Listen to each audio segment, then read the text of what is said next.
Okay, so after playing around with Windows 10 for a majority of the day, I have to say, I'm very impressed on how it's been handled. Like I mentioned in my previous video, the start menu, instead of being just something that spams your entire screen kind of deal, now you could just have it in this little window here, the start menu. And you can expand it, add more to it as much as you like. And it's very well organized. Your apps and programs are all listed in alphabetical order when you look into all apps. Then you can just look through and yada yada yada. It'll give you recently added and whatnot. Pretty damn good. Pretty damn good. And my favorite was Cortana. For example, hey Cortana, tell me a joke. What do you get when you cross a joke with a rhetorical question? Sometimes the jokes are pretty bad, but there are actually some really good ones. And then there's also the Halo reference, and I'm just going to do it because I think it's awesome. Hey Cortana, where is Master Chief? That's classified. Oh, I see.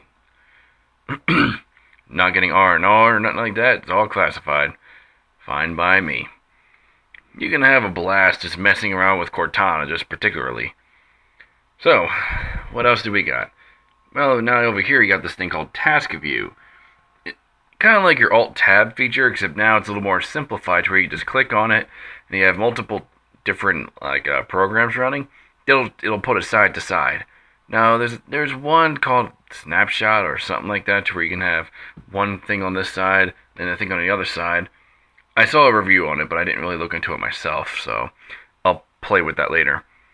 And also something I find really interesting, like when you go to that task view screen, at the bottom right corner you can make multiple virtual desktops. That's right. You don't have to get this third-party software and whatnot like VMware and everything. You could just make a whole new desktop as a whole.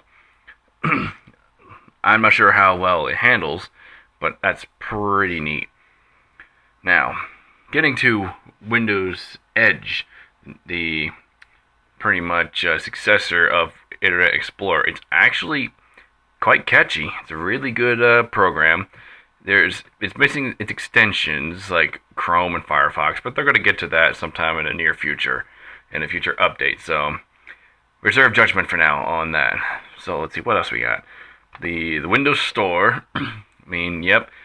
If you bought apps and whatnot on your previous account or so, like Windows 8, like on a tablet like I did, it's all going to be there. It's all account bound, in your email and whatnot, kind of like Google with the Android Marketplace.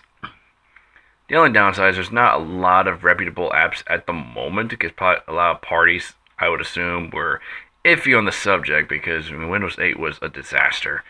This kicks the living crap out of Windows 8. I am very impressed.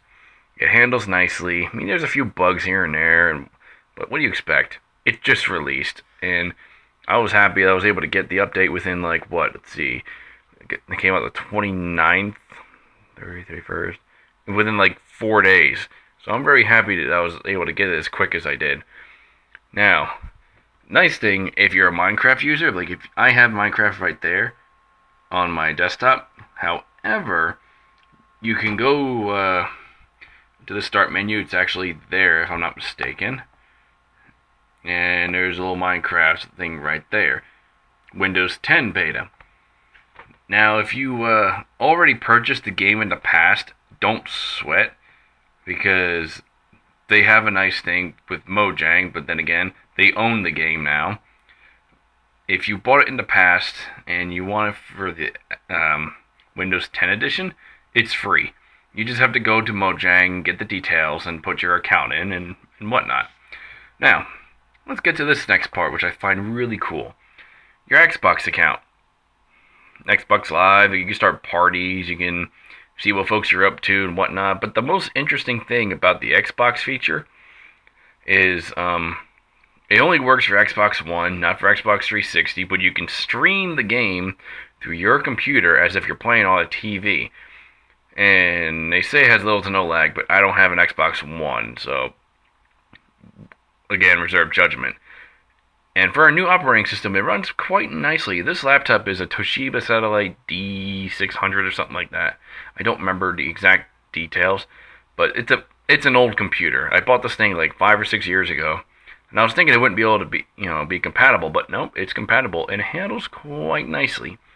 Now, if you're a fan of Windows 8 and the start menu spam, I don't see why. They do have the option. I'm not going to go through it because, personally, I hate it. But I find it very convenient to where it's like, you got the weather there. If you got something you need to put in a calendar, it's all there. Email, so you don't have to worry about going through Google site and everything. You can probably get the Facebook app, but I honestly don't see why you'd probably waste your time as well as hard drive space for it if you just go through the website. Then again, it's completely up to you. And yeah, that's actually Swedish Chef in the background with an atomic explosion. So if you all saw that, get a good laugh. Cool, thanks. But yeah, that's pretty much it so far. I'm impressed. Good operating system. It goes along with the pattern of, like, for example, Windows 95 was bad, Windows 98 was good, Windows Millennium was bad, Windows XP was good, Windows Vista, oh, you bet your ass it was terrible. Windows 7, near masterpiece. Then Windows 8, everyone knows that one. It barely lasted a year before they tried jumping to 10.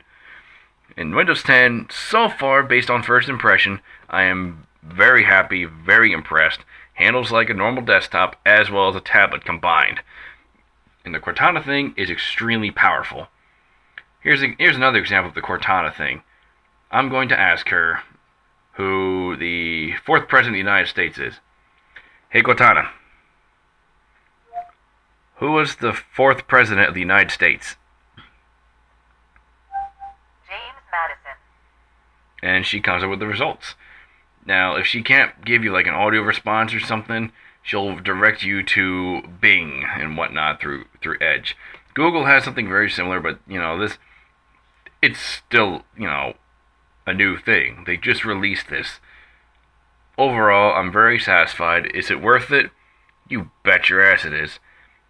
But if you're not exactly being willing to be patient with the bits of bugs here and there, then I don't recommend it. Otherwise, do it. It's great. It's free up for now. I mean, if you're a Windows 7 or Windows 8 user, I highly recommend you accept that that upgrade. That way you don't have to worry about paying for it in the near future. Thanks for hearing me out. Take care, folks.